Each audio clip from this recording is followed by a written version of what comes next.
Assalamualaikum warahmatullahi wabarakatuh. Dalam rangka melaksanakan kegiatan masa libur kerja, saya bersama teman sudah menjadi kebiasaan untuk melakukan penelitian yang menurutku penting dan mungkin tidak penting untuk orang lain. Seperti pada awal kata pendahulu ini, saya menyatakan bahwa diri saya bukanlah jebolan sekolah akademis yang memuat tentang perjalanan jenjang pendidikan sekolah perguruan tinggi, entah perguruan tinggi negeri maupun swasta.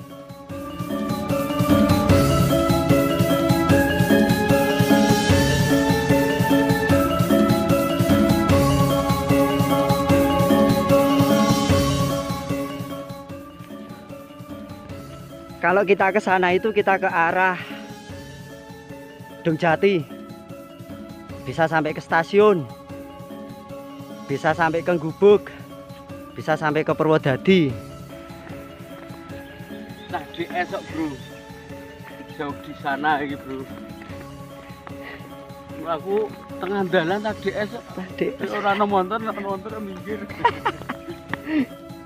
Ini merupakan belusukan kita yang kedua kalinya di Kecamatan Kedungjati, Kabupaten Grobogan, sebuah wilayah yang dipenuhi dengan tanaman jenis jati. Kedungjati tidak hanya meninggalkan jejak masa kolonial saja. Kala itu saya berpikir mungkin tinggalan arkeolog semacam benda cagar budaya tinggalan Hindu klasik hampir tidak nampak, mungkin juga hampir tidak ada. Ternyata pemikiran itu salah. Pada postingan awal saya, tinggalan arkeolog itu memang benar adanya. Setelah kita belusui, ternyata situs tersebut adalah benda cagar budaya yang merupakan bagian terpenting dari bangunan candi, berupa 1 yoni, 2 buah lingga, dan 7 belah batuan bata merah kuno yang sudah tidak utuh lagi. Yoni dalam keadaan terbalik, lingga yang satu patah pada bagian pengunci, lingga yang satunya masih utuh, dan batu bata merah saling tersebar di seputaran lokasi pinggiran sungai.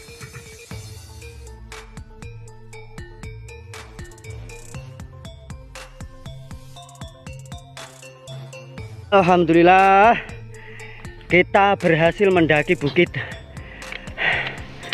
Itu pertama kali kita kesini. Nah, itu Pak Nanang. Dulu kita memprediksi dengan adanya lingga yoni yang berada di bawah, yang sekarang lingganya dan beberapa banon lainnya itu sudah kentir atau keli, yoninya pindah tempat karena setelah kedatangan kita ke sini sempat hujan lumayan cukup besar dan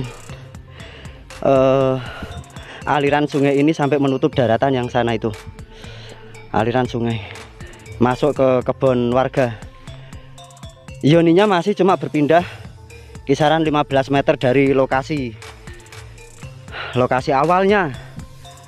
Kita pun dulu memprediksi bahwa yoni itu longsor dari sebuah gugusan bukit ini atau dinding tebing ini. Memang kita belum sempat mencari memang kita belum sempat menelusuri perkembangan berikutnya, tapi dengan prediksi saya kala itu ada di YouTube-nya, ternyata benar. Di sini ada sisa-sisa banon dan kita akan telusuri lagi. Siapa tahu di atas masih ada sisa-sisanya lagi. Yuk Kang, munggah rono Kang. Aku apa iki gerabah keramik. Akeh ngono. Oh, nek iki gerabah iki Kang. Karo keramik iki. Iya. Lah yo iku. Go sik. Kono ling biasa-biasa. Iki kan ling wis enek. Sing keramik-keramik iki dinasti. Pokoknya zaman-zaman dinasti. Dinasti Yang apa Ming abad piro urung ngerti lah. Setelah belusukan awal kita akhiri, selang 6 bulan lamanya pemikiran yang kita duga akhirnya terjadi pada BCB tersebut, yaitu dengan adanya hujan lebat dan luapan air sungai yang sudah kita gambarkan pada postingan awal, memungkinkan benda cagar budaya tersebut akan larut terbawa arus sungai atau banjir. Oke lho Kang, titik gede sebelah kono. Dulu titik awal kami melihat yoni di sini. Sekarang udah geser sekitar ya 10 meteran lah karena banjir. Sedangkan Yoni dalam dugaan yang beratnya hampir mencapai 100 kg saja bisa hanyut dari titik temu awal, apalagi hanya sekedar 2 buah lingga dan bata merah yang beratnya hanya mencapai kurang dari 20 kg saja. Antara pindah tempat yang jauh atau masih di lokasi titik temu awal lalu tertimbun lumpur, kita juga belum tahu. Akan tetapi kita bisa membayangkan jika Yoni seberat dalam dugaan mencapai 100 kg bisa pindah tempat sejauh kurang lebih 10 meter, apalagi 2 buah lingga dan batu bata merahnya. Oh ini Kang, halo Kang, ini sisa batu bata ini, coel cilik-cilik.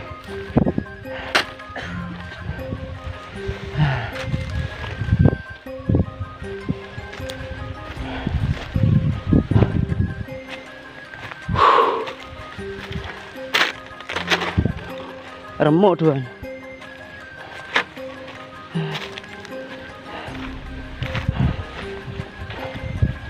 Oh, bener Kang.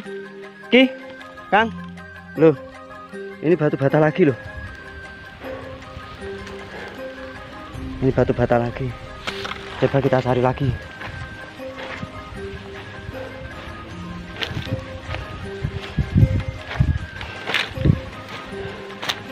Nah, prediksi saya Yoni itu menggelundungkan diri dari sini. Sini tuh jika ditarik garis lurus ke bawah sana atau diambil sudut 90 derajat, kemungkinan tingginya mencapai 30 meteran. Dana ya kan ya? Dana 30 meteran dari sini. Berarti Yoni itu menggelinding tepatnya di situ. Di situ. Nah, di antara pohon yang garing sama pohon gedang yang agak kobong itu. Buah honoka kabasamu. Sing kelecek cangkem. Weh, Kang. Loh. Aduh, berarti bener sini guys pusate. Aduh. Berarti bener kene pusate.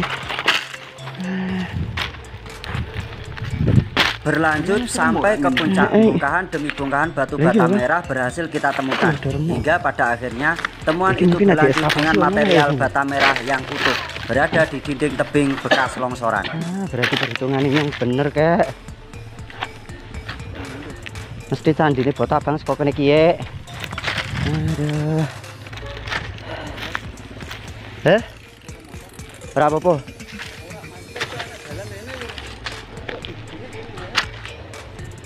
Golek ini Kang. Nah, aku yakin tep aslinya ning ngisor kene. Batuane candi ning ngisor kene. Boto-boto candi nih. Busat, lha kok dalan gede to Kang kono kuwi. Aduh, nggak ngerti yo lewat dalan gede kono ora betigasan menek ning lepen kono. Wah, janis. Iya iki. Berarti ini prediksi saya membenarkan sendiri loh. Yoni itu terjungkal atau menggelindingkan diri ke bawah. Mana itu? Bawah sungai. Itu pusatnya di sini. Lingganya 2, cuma yang Yoni ini yang satu nih itu mana? Kalau yang satu menggelinding, jika longsor apakah Yoni ini itu tertimbun longsor yang di bawah situ? Kang, nah foto lagi. Bukan yang ini loh guys, tapi yang ini. Nah.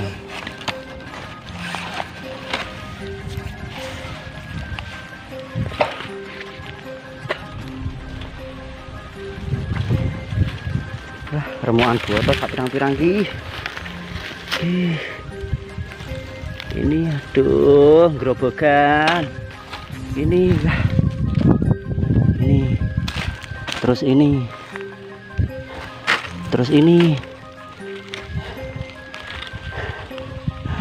secuil ini pun bisa dijadikan kisah cerita anak putu kita bahwa sesungguhnya leluhur kita pada masa-masa itu, masa Hindu Buddha, telah mencetak sejarahnya dan membangun prasasti peringatan bahwa di sini itu ada bangunan candi. Tapi sekarang telah pergi. Kok lebih mentok? Kita kumpulkan di sini, guys.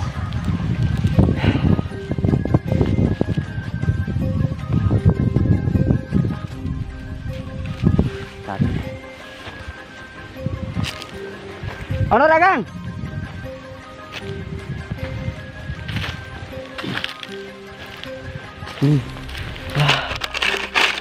Wah. Nah, ini aku yakin ini. Mungkin ini jika diadakan ekskavasi lokasi ini, jika diadakan ekskavasi mungkin tidak sampai 60 cm batu batanya kelihatan. Kelihatan. Lihat ya. Kang. Kang. Lumayan.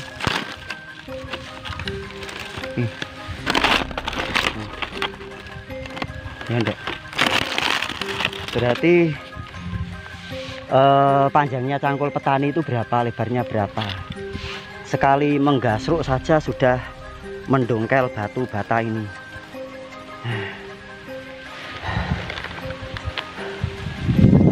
Mari kita kumpulkan.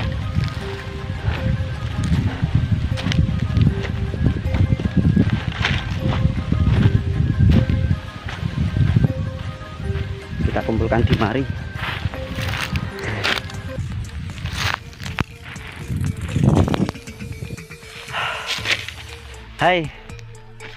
Hai guys,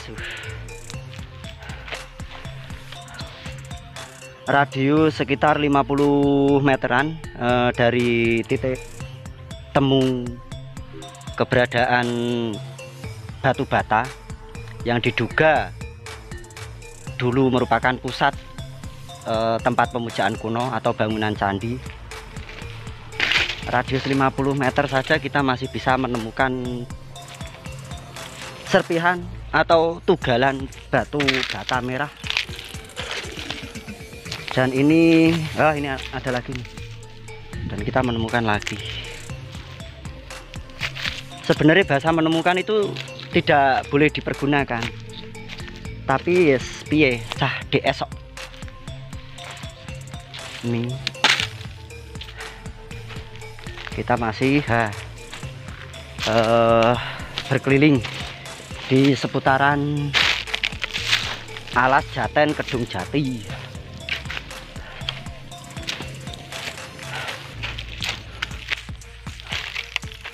Nah, ini kita hampir mendekati tempatnya. Nah, ini banyak sekali ini. Terus ini.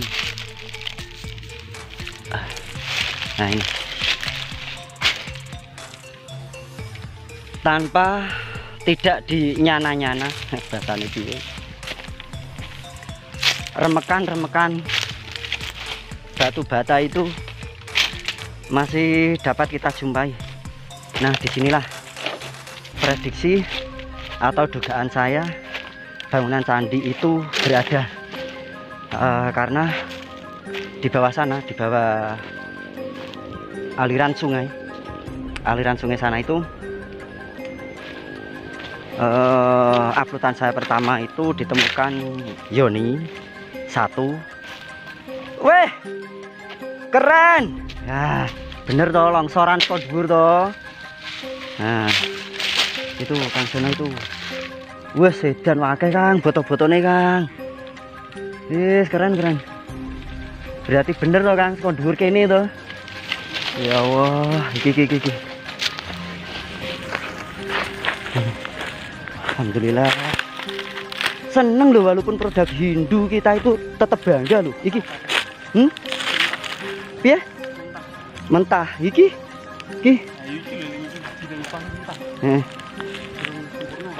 Woi, pusatnya kene Pak.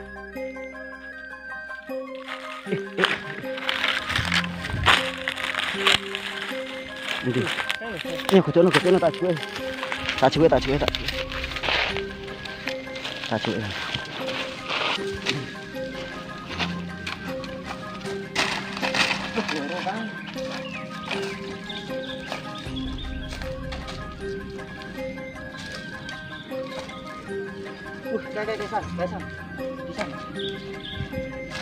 Berarti do longsor medun. Berarti ya diburukan kono yo ini. Leng iku lho, leng dipacul-pacul bang lho. Kan bentuknya ora rata. Aku yakin kono. Berarti memang yo niki sekon dhuwur sing kono.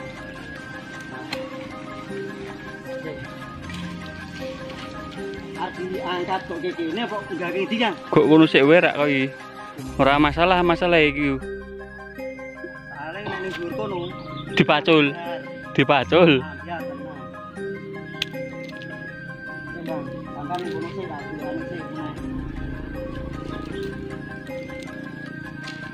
walaupun produk Hindu guys, tapi kita tetap menghormati tinggalan luhur. Kalau bukan kita iki men sapa meneh? Ya ono wong Indonesia sing seneng kok ngene iki. Ya cuma orang-orang tertentu yang paham bagaimana dia mencintai leluhurnya, bagaimana dia atau mereka mencintai Indonesia. Mengke karena kita berada di kecuraman bukit yang longsor besaran 80 derajat.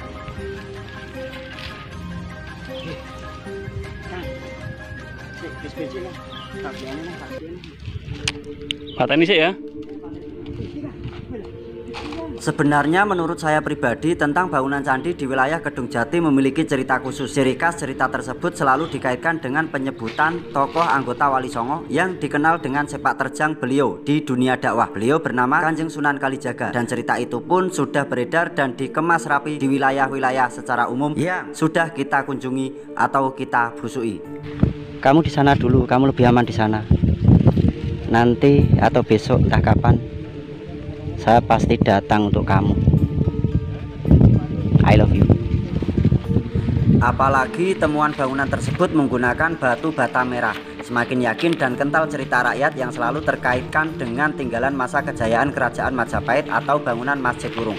Sebelum ada kajian atau penelitian lebih lanjut, di balik semua itu ternyata ada maksud tertentu, yaitu termasuk cara melindungi warisan leluhur Nusantara. Longsornya itu lebar longsornya ya itu mulai dari dinding sini nih sampai sana ada 1, 2, 3, 4, 5, 6 teras itu. Dan lebar longsor ini mencapai sekitar 70 meteran ke arah sana. Jan, lagi tinggal dewe biar balik ora iki bocah. Kalau dugaan saya pribadi, bangunan candi tersebut tidak berdiri sendiri, melainkan bangunan candi tersebut lebih dari satu bangunan, setidaknya bangunan candi induk dan bangunan candi perwara.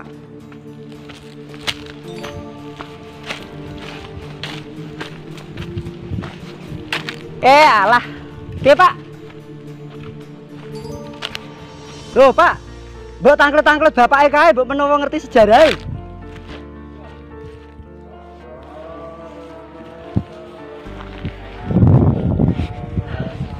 Mbah. Badhe nyuwun pirsa, Mbah. Nek niki riyen enten candine nggih, Mbah? Lah, tapi memang lokasinya leres mriki, Mbah. Alhamdulillah. Mbah saking ndak pundi to? Aja begini ya. Oh, alah. Niki damel dokumentasi, Mbah. Tapi riyen enten recone mboten, Mbah? Napa recone, Mbah? Ajeng dijunjung ngoten to riyen, Mbah. Ajeng dijunjung diangkat ngoten lho. Yo ajur mriko recane. Oh, recane. Wah, ono recane kok, Pak. Recane nggulung teng lare nggih keli nggih. Nek riyen memang lokasine candine teng mriki, Mbah nggih. Oh, mriki malahan. Ya kono temuke. Iya, bener. Oh, yang pundi-pundi yang Solo mriki mboten saged. Oh. Terus enten jawah kagem terus mriki longsor gugang. Oke, ini bisa dijadikan bukti dengan asmanipun Mbah sinten? Mbah sinten? Kula Nggih, asmane. Pajio.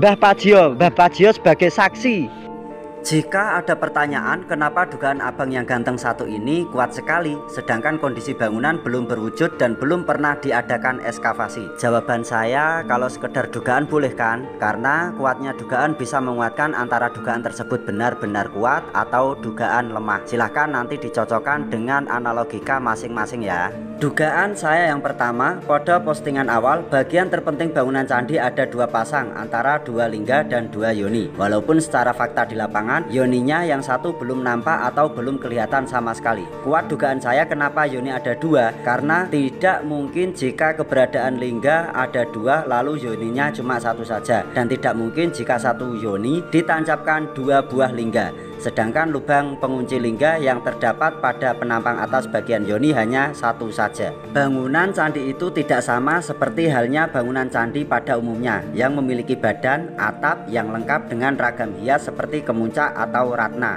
Kalau menurut saya pribadi, bangunan candi tersebut hampir memiliki kesamaan dengan bangunan candi Kimpulan yang berada di dalam Fakultas UII Yogyakarta. Bangunan candi tersebut berbentuk punden dengan 1 teras saja, dengan atap yang terbuat dari rangkaian ijuk yang disangga dengan 4-8 soko guru penyangganya. Memiliki 3 tajuk yang terdiri dari tajuk utama bagian bawah, tajuk kedua terdapat pada bagian tengah, dan tajuk ketiga yang terdapat pada bagian atas sendiri, menyerupai bangunan piramida dan dilengkapi pagar yang mengelilingi bangunan candinya. Cuma soko guru dan tajuk yang terdapat pada candi Kimpulan sudah hilang karena erupsi Gunung Merapi, hanya menyisakan bangunan dasarnya saja. Jadi menurut saya pribadi, bentuk bangunan candi yang berada di Kedung Jati tidak beda jauh dengan bentuk bangunan candi Kimpulan yang memiliki komponen soko guru berbahan kayu dan penutup atap terbuat dari ijuk menyerupai bangunan pendopo. Hanya saja yang membedakan kedua bangunan tersebut adalah bahan materialnya saja. Jika bangunan candi Kimpulan menggunakan material batu andesit, maka bangunan candi yang berada di Kedung Jati menggunakan batu bata merah. Apa mungkin dulu bangunan candi yang berada di Kedung Jati itu sangat komplit mas, dan kemungkinan panel-panel yang lain sudah terbawa arus banjir saat mendapati lokasi tersebut terkena longsor? Oke, saya akan jawab dengan analisa saya pribadi. Pada dasarnya bangunan candi yang normal yang sama seperti pada umumnya, jumlah komponen terbanyak adalah kemuncak atau ratna dan antefik. Untuk antefik yang dijadikan penghias bagian atap maupun selasar, sedangkan kemuncak atau ratna yang dijadikan sebagai penghias atap. Dan itu tidak cuma 1 saja, melainkan lebih dari 10 penghias atau panel. Jika memang bangunan candi tersebut normal, sama seperti komplek ketiga Gedong Songo, setidaknya ada kisaran 32 antefik dan 16 panel kemuncak ditambah 2 buah mercu bagian puncak paling atas. Seharusnya menyisakan bagian-bagian yang saya sebutkan. Karena selama atau sedetail kita belusukan sampai 2 periode, satu pun kita tidak pernah menjumpai panel antefik, kemuncak atau ratna yang dijadikan ragam hias pada bangunan atap ataupun candi tersebut. Dan jika bangunan candi tersebut memang konstruksinya sama dengan bangunan candi Kimpulan, berarti minim antefik dan komponen kemuncak atau ratna hampir tidak ada. Wah, yo peliputnya wah dan kendil kuwi. Salah iya. Eman-eman miris jelas karena di sana jurang bener remuk. Aduh napa? Cepet. Meskipun remuan pun kami dari sebagai pelaku komunitas seneng ngurah ngene iki, yakin wis. Sementara Mas Seno sama Goseka setidaknya ini ditata biar nggak kocar-kocar. Kuwi kunciane meneh. Sing mau take yo. Ulasannya nanti ya, Iya, oke. Ulasannya nanti. Narasinya nanti aja, guys. Ya, jadi bangunan ini dulu seperti apa? Itu dugaan loh. Dugaan sementara dimungkinkan. Edan ya Sen. Waduh nangisar mau muni. Wah ketemu sir. Dan ini tetap akhirnya tetap mau dhuwur gitu biasanya ya. Ning dhuwur tepak logikane yang blurut metu ndono. Aku masih yakin komponen lainnya masih di bawah sini, iya, tertimbun. Bawah sini. Terus, tidak menutup kemungkinan di atas wis ora, di atas wis ditumpuk wong-wong piye. Mengomongkan di atas sudah memberi penceramah bahwa panjang pacul itu, lempengan pacul, mata paculnya itu berapa sampai tubuh pacul itu. Satu gasruan menandeskan bata, menggasruk bata dan bisa mendongkel bata. Jadi di situ itu kedalamannya kalau saya pribadi ya, cuma mungkin untuk tanggapannya rekan-rekan atau teman-teman yang lain monggo silakan. Kalau punya pikiran pribadi monggo. Kedalaman itu tidak sampai 60 cm. Nah, sekitar 50 cm mungkin. Aduh. Matanya pedis, guys.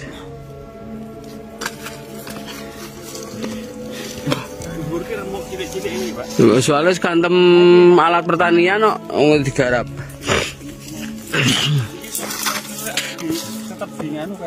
Tetap diomongin hilang.